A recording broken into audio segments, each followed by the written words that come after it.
So let's start with ghost lights. And why is that separate of ghosts? Well, these ghost lights have been reported in this area. First of all, ghost lights are reported all over the world. There's several places here in the U.S. with ghost lights. Brown Mountain Lights, Paulding Light. Brown Mountain Lights are in North Carolina. Paulding Light in Michigan. I'm blanking on the others. There's Marfa Lights in Texas. Yeah, mm-hmm. Yeah. So the Michigan one I've heard of. And they all seem to be a little bit different. They're just lights that appear out of nowhere with no explanation, and they all look a little different colors, different shapes. And the ones here at Anza Borrego seem to be fireballs that shoot up into the sky about 100 feet, and they just fall back down, and this kind of repeats.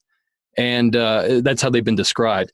It seems to straddle a couple of different categories, like you were saying, Chauncey. It's UFOs in one sense, and it's also kind of paranormal and ghost in another. That's precisely what I was about to say. Is it hard to put that into one or the other, or when you're looking at it, do you have to take everything into consideration? It's like, yeah. I guess it's easy for me because I just take ghost lights in general and put them in their own category, separate from UFOs, separate from ghosts. It's just ghost light phenomenon, right. And even then you have subcategories within that, but.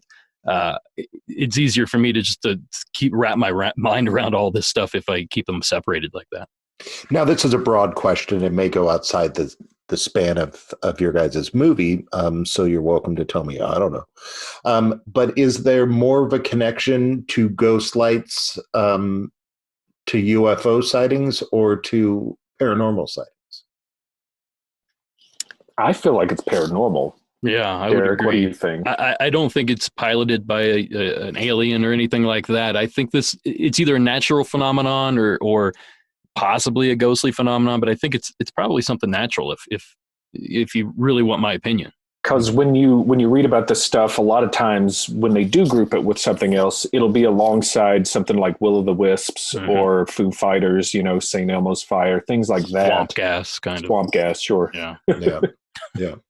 Well, that makes sense. And as far as the natural argument and paranormal and preternatural, I always I think of the band Love and Rockets, and they have a line that says you can't go against nature, because if you do, going against nature is part of nature too. And it's like, or Tony Stark saying magic is just science he hasn't figured out yet, something like that. Yeah. Yeah. I feel like all this stuff is that, right? It's all magic until we figure it out. Right. Yeah. Indistinguishable from science and magic. Kara would be able to tell me who said it, but Asimov, maybe. Yeah. Or Bradbury, one of those guys. Sounds good. Yeah. Recently, she's been all about Max Planck and the way that science progresses one funeral at a time. So we're missing out on some good humor here.